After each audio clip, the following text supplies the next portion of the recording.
कई बार ऐसा होता है कि आप बेबी कंसीव कर लेते हैं और किसी कारणवश आप प्रेगनेंसी आगे कंटिन्यू नहीं करना चाहते हैं।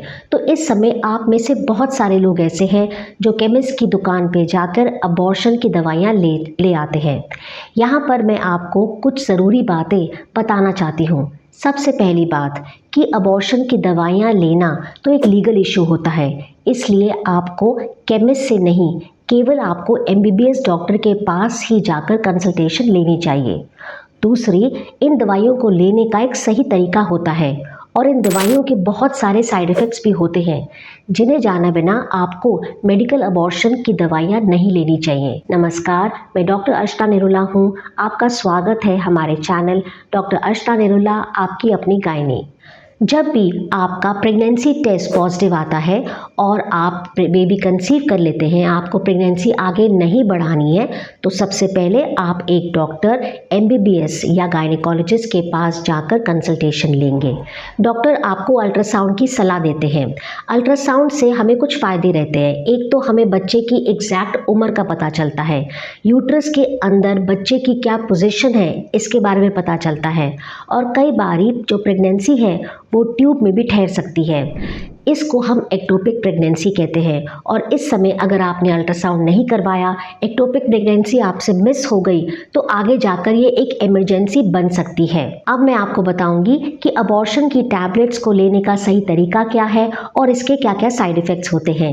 पर इससे पहले अगर आपने हमारा चैनल सब्सक्राइब नहीं किया है तो ज़रूर करिए, बेल आइकन दबाइए ताकि हमारे चैनल द्वारा बनाए गए नए नए वीडियोज़ की नोटिफिकेशन आपको सबसे पहले मिले। सबसे पहली ज़रूरी बात, आपको ये अबॉर्शन की गोलियां केवल 7 हफ्ते की प्रेगनेंसी तक ही लेनी चाहिए। अगर आपकी प्रेगनेंसी 7 हफ्ते से ज़्यादा है और आप ये अबॉर्शन की गोलियां लेते हैं, तब काफ़ी चांस है कि ये दवाइयां जो हैं असर नहीं करेंगी। अब हम बात करेंगे कि इन दवाइयों को लेने का सही तरीका क्या है। सबसे पहले आपने अल्ट्रासाउंड करवा लिया है। अब आपकी डॉक्टर ने अल्ट्रासाउंड की रिपोर्ट को देखने के बाद आपको ये दवाइयों की प्रिस्क्रिप्शन बना के दी है। इस प्रिस्क्रिप्शन के हिसाब से जब आप दवाई खरीदते हैं तो जो अबॉर्शन की गोलियां होती हैं वो तकरीबन ऐसे लगती हैं। इसमें 5 गोलियां हैं। पहली गोली जो है, नंबर 1 वाली जो गोली है, जो एक ही है, उसका नाम है मिफीजेस्ट, और जो बाकी 4 गोलियां हैं उन्हें हम मीसोप्रोस्टॉल कहते हैं। इन दवाइयों को लेने का आप सही तरीके की बात करते हैं। अब आपने अल्ट्रासाउंड की रिपोर्ट करवा ली है, आपकी गायनेकोलॉजिस्ट ने उसकी रिपोर्ट को देखकर आपको जो अबॉर्शन की किट है वो प्रिस्क्राइब की है। अबॉर्शन की किट में इस तरह की 5 गोलियां होती हैं। एक गोली होती है मिफीजेस्ट और बाकी जो 4 गोलियां होती हैं वो होती हैं मीसोप्रोस्टॉल। पहले दिन आपको मिफीजेस्ट की गोली लेनी है और मिफीजेस्ट की गोली को लेने के पूरे 48 घंटे के बाद आपको बाकी मीसोप्रोस्टॉल की टैबलेट्स लेनी है। मीसोप्रोस्टॉल की टैबलेट्स को लेने का क्या तरीका है, 2 गोलियां आपको लेनी है और बाकी की 2 गोलियां आपको उसके 4 घंटे के बाद लेनी है। मीसोप्रोस्टॉल की टैबलेट्स आप मुंह के ज़रिए भी ले सकते हैं या वजाइना या योनि मार्ग के अंदर भी डाल सकते हैं। जब आप मिफीजेस्ट की पहली गोली लेते हैं तो उस समय आपको ना दर्द होती है ना ब्लीडिंग होती है। कई महिलाओं को थोड़ी बहुत स्पॉटिंग हो सकती है। 48 घंटे के बाद जब आप मिफीजेस्ट की गोली लेते हैं तो पहली 2 गोलियों के तकरीबन 1 से 1.5 घंटे के बाद आपको पेट के निचले हिस्से में दर्द हो सकता है, कमर में भी दर्द हो सकता है। कई महिलाओं को इस समय ब्लीडिंग के साथ साथ कुछ टुकड़े भी हैं वो भी आ सकते हैं। यहाँ पर आपको ध्यान देना है कि अगर इन गोलियों को लेने से पहले आपको उल्टी का मन हो रहा है तो आप अपने डॉक्टर को ज़रूर बताइए, वो आपको उल्टी की दवाइयाँ भी देंगे, ताकि अगर उल्टी हो जाए तो कई बारी उल्टी में दवा भी निकल जाती है। अगर बहुत सी महिलाओं को जो दर्द है वो बर्दाश्त हो जाती है, पर अगर आपको दर्द बर्दाश्त नहीं हो पा रही है, आपका पेन थ्रेशोल्ड जो है वो काफ़ी कम है, तो आप डॉक्टर को बताएं। इस समय डॉक्टर आपको दर्द की दवाई भी देंगे।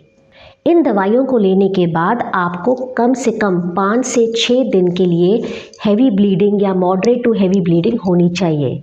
कई महिलाओं को 10 से 12 दिन तक भी ब्लीडिंग और स्पॉटिंग होती रहती है, वो भी नॉर्मल है।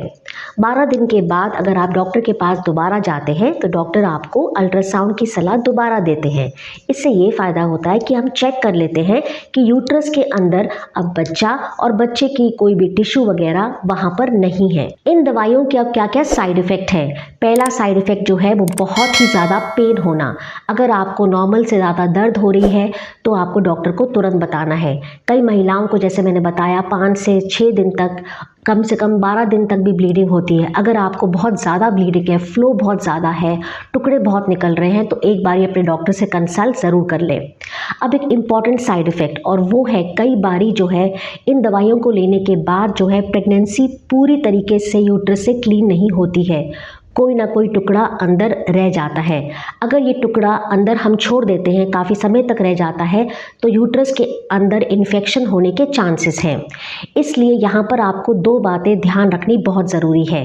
पहली, अगर आपकी ब्लीडिंग बंद हो गई है तो डॉक्टर ने अगर आपको अल्ट्रासाउंड कहा है तो आप ज़रूर करवाइए, क्योंकि इससे जैसे मैंने बताया यूट्रस चेक हो जाएगा कि कम्प्लीटली क्लीन है कि नहीं। दूसरी बात, अगर आपको 5 से 6 दिन तक की ब्लीडिंग भी नहीं होती है, केवल 1 या 2 दिन की ब्लीडिंग होकर रुक जाती है, तो आपको डॉक्टर को बताना है।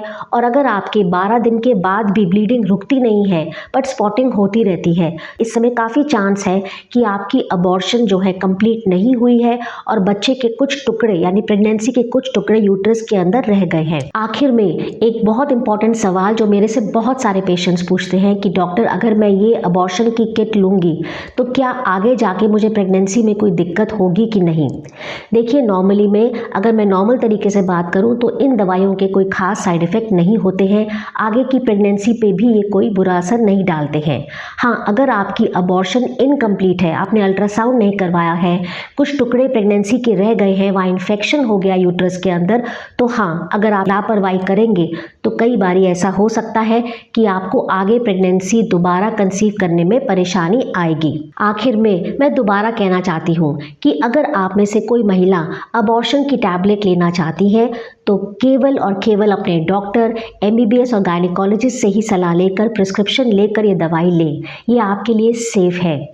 इस वीडियो से संबंधित अगर आपको कोई भी सवाल पूछने हैं तो कमेंट बॉक्स में पूछिए, मैं आपकी मदद ज़रूर करूंगी।